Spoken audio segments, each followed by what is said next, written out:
अभी सर सरफराज बाबू सुनिए ना, अभी चुनाव के माहौल में बरसाती मेंढक बहुत पड़पड़ाते हैं। मोदियों की साजिश नाकाम हुई है और नामांकन का जो मामला था पहले से ही ये तय था और तमाम सहमति बनने के बाद हमारे नाम पर मोहर लगी। निश्चित रूप से सैंपल मिलने में थोड़ा विलम्ब हुआ, लेकिन ये तो तय था कि बाबर खान ही चुनाव लड़ेंगे और उसी को लेकर के आज हमने जमशेदपुर पश्चिम विधानसभा से अपना नामांकन पर्चा दाखिल किया है। विरोधियों का यह आरोप है कि जब सैंपल आपको नहीं मिला उसके बाद आप पार्टी की कहीं ना कहीं जो प्रोटोकॉल है उसको तोड़ते हुए नामांकन करने के लिए भीड़ लेकर क्यों पहुंचे? आपको नहीं आना चाहिए था। ये किसने कहा आपसे? भीड़ जो है, ये भीड़ को देख के वो लोग घबरा गए हैं। विरोधी जो है बोल रहा है कि उनको नामांकन नहीं मिला था, पत्र नहीं मिला था, सैंपल नहीं मिला था, यही ना बोलना है, सैंपल नहीं मिला था पार्टी का। तो हम राजनीति में कुछ रणनीति जो है ना सार्वजनिक नहीं की जाती है। जिनको राजनीति का राह नहीं मालूम है वो भी बहुत तड़पते हैं। वैसे लोगों के सामने हमको सफाई देने की ज़रूरत नहीं है। सैंपल हमारे पास कल और परसों नहीं आया। जिस रोज़ हमने पार्टी का शपथ लिया था 1 हफ्ता के बाद ही हमारे पास वो सैंपल आ चुका था। हम क्या इसको डंका पीटते रहते क्या? विरोधी को हम बताते रहते क्या? हमारा पार्टी का जो विलम्ब हो गया था, बार बार हम बोल रहे हैं कि हम जो समय में पहुंचे उस वक्त तक लेट हो गया था, जिस कारण हम नामांकन पत्र जो है नहीं दाखिल कर पाए थे। आज हुआ है तो पेट में उन लोगों का दर्द शुरू हुआ होगा। अच्छा, विरोधी लोग ये भी कह रहे हैं कि आपके खड़े होने से भाजपा गठबंधन दल के जो लोग उनको फायदा होगा आपके खड़े होने से, इसके बारे में क्या कहेंगे? किसको फायदा होगा? भाजपा गठबंधन दल जो है हाँ, उनको ज्यादा फायदा है आपको खड़े होने से। विरोधी में कौन बोल रहे हैं सर? उसका नाम तो स्पष्ट कीजिए। बहुत से सोशल मीडिया पे आ रहे हैं सब चीजें। सोशल मीडिया में फर्जी जो है ना बहुत ज़्यादा वायरल होता है सर। और आपको हम ये बता देना चाहते हैं कि हम ठेका नहीं लिए हुए हैं भारतीय जनता पार्टी को हराने के लिए। हमारी एक मंशा है, मजलिस की एक मानसिकता है। मजलिस उसको बोलते हैं जो हमारा पार्टी का एक AIM का जो है एक नारा है कि देश के संविधान के अनुसार हमको अधिकार मिलना चाहिए। और उस अधिकार से आज तक भारत के जो हम लोग दूसरी सबसे बड़ी आबादी हैं उनको अधिकार से वंचित रखा जा रहा है। हर वो फर्जी सेकुलर पार्टी हमेशा से हम लोगों के साथ में धोखा देने का काम किया है और भारतीय जनता पार्टी का भय दिखा करके अपना उल्लू सीधा करने का काम किया है। आप ये पूछिए, ये मेरा हक है। सुनिए श्रीमान, मेरा ये हक है और अधिकार है। हम जिस विधानसभा क्षेत्र में रहते हैं वहाँ पर ही कम से कम मतदाताओं की संख्या लगभग 4 लाख है। 3,85,661 मतदाता हैं। उन वोटरों के बीच में हम 27% हैं। 27% में हम मान के चलिए कि लगभग 1.25 लाख से ज़्यादा 1.25 लाख मतदाता हमारे समाज के लोग आज वहाँ है। और जिन समाज के लोग वहाँ पर ही डर का माहौल पैदा करके, भय का माहौल पैदा करके अपना उल्लू सीधा कर रहे हैं, उन समाज का भी आंकड़ा आप लीजिए। भाजपा का भय दिखाइए और हमारा जो है लीडर आपको पसंद नहीं है। आज मुसलमान का वोट हर राजनीतिक दल चाहती है, लेकिन मुस्लिम लीडर को पसंद नहीं करना चाहती है, ना मुस्लिम किसी लीडर को आगे बढ़ाना चाहती है। तो आप समझ लीजिए ये कौम जो है ना, मुसलमान अपने माँ के पेट में जब रहता है ना तो आधा इंजीनियर हो जाता है। आधा इंजीनियर, सुनिए पहले, ये सुनाइएगा तो बात समझ में आ जाएगा। हमारे कौम में जो बच्चे पैदा होते हैं, बच्चा पैदा होने से पहले पेट में अगर उसके उचित पायदान पे ले जा करके आप उनका सेवा लेंगे तो हमको लगता है कि हिंदुस्तान का तकदीर और तस्वीर दोनों बदलेगा। लेकिन यही वजह है कि आज विरोधी और खासकर कांग्रेस आई मुसलमानों को डराई है। केवल जो हमको भारतीय संविधान के अनुसार जो अधिकार मिलना चाहिए था, आज तक हम लोग उससे वंचित है। आज जो हमारे साथ जुल्म हो रहा है ना, ये कांग्रेस आई के बनाए हुए कानून पर हो रहा है। आज उसको अमल कर रही है भारतीय जनता पार्टी। कानून बनाया किसने? कांग्रेस आई ने। और उसको पूरा मजबूती के साथ लागू कौन कर रहा है?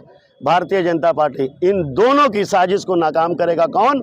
ऑल इंडिया मजलिस इत्तेहादुल मुस्लिमीन। और हिंदुस्तान में आने वाला दिन आप देखेंगे कि हिंदू, मुस्लिम, सिख, ईसाई सब की चाहत जो है ना हमारे असदुद्दीन अवैसी साहब होंगे, क्योंकि ये पार्टी ऑल इंडिया मजलिस इत्तेहादुल मुस्लिमीन किसी जाति विशेष की राजनीति नहीं करती है, हम जमात की राजनीति करते हैं। हिंदुस्तान में जितने भी धर्म और जाति के लोग रहते हैं, तमाम लोगों को हमारी पार्टी सम्मान देती है और हम उनसे अनुरोध भी करेंगे।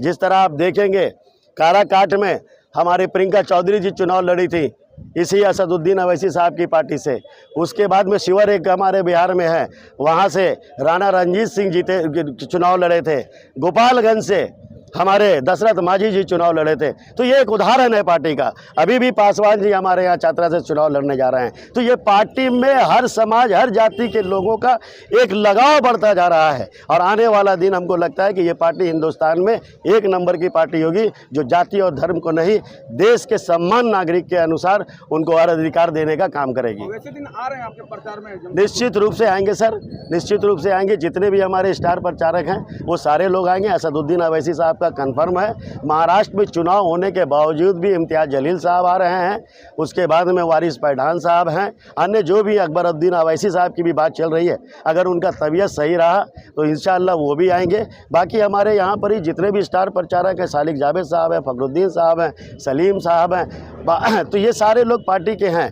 और हम लोग एक मजबूत टीम बना करके वर्क कर रहे हैं और आगे भी इंशाअल्लाह वर्क करते रहेंगे। इस जमशेदपुर की जिला टीम ने एक फैसला किया था, आपस में मशवरा किया था कि भाई किसको देना है, और सबने नाम जताए थे। ये पूरी टीम ने नाम जताया था कि भाई बाबर भाई को टिकट मिलेगी।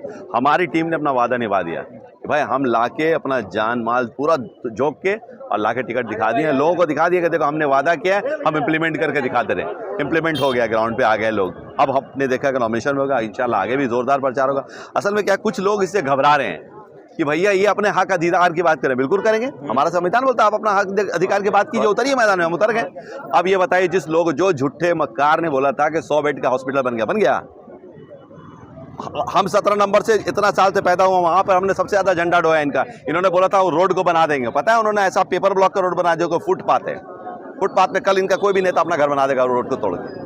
ये तो इनका उपलब्धि है। आप बता दें 5 साल में पूरे मानगो क्षेत्र में एक काम बता दें जो इन्होंने करके दिखाया हो। जिम अस्पताल 700 बेड का, और हमारे रघुवर दास ने जो पैसा बजट बात किया था उसका क्या हुआ?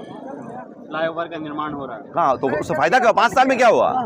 वो तो हो रहा है। फ्यूचर मत बात कीजिए, प्रेजेंट बात कीजिए। आपसे हम हिसाब वो 5 साल का मांग रहे हैं जो आपने अभी प्रेजेंट किया। हमने 5 साल के लिए जो वोट दिया था सर, जो 5 साल आपको वोट देके जिताया था, आप उस 5 साल के हिसाब देंगे तब ना आगे 5 साल की बात करेंगे। आप अभी की बात कीजिए, आपने इस 5 साल में मानगो में क्या किया? कौन सा स्कूल खोला, कौन सा कॉलेज खोल दिया, क्या लोगों के लिए क्या कर दिया, कितना रोजगार दिया। और छोड़िए, एक जिला टीम ने अपना ताकत दिखाया है, एक और झूठे मक्कार लोग घूम रहे हैं। उनका प्रदेश अध्यक्ष हमारा एक आदमी है सुरजीत सिंह, जिसको काट के ले गया कि बोला कि हम आपको टिकट दिला देंगे आपके क्षेत्र से। क्या हुआ उनका? आज बेचारे किसी और पार्टी में चले गए। एक प्रदेश अध्यक्ष झूठा निकल गया, उसने झूठा वादा करके हमारे एक लोगों को तोड़ा। आज उनका ये हो गया कि इंशाल्लाह उनका हमारा पैचअप हो रहा है, हम उनकी प्रचार करेंगे, वो हमारे प्रचार करेंगे। और इंशाल्लाह अगर इलेक्शन में आता है अच्छा वक्त, उसके बाद इंशाल्लाह वो हमारा साथ पार्टी में भी आ जाएंगे। तो ये है, इस तरह के लोगों को पहचानना होगा कि भाई कौन मक्कार लोग हैं। प्रदेश अध्यक्ष भी झूठ बोल रहे हैं लोगों के बीच में, और हमारी जिला टीम पे को अब उंगली उठा रहे हैं। भाई आप अपना देखें कि आप क्या कर रहे हैं।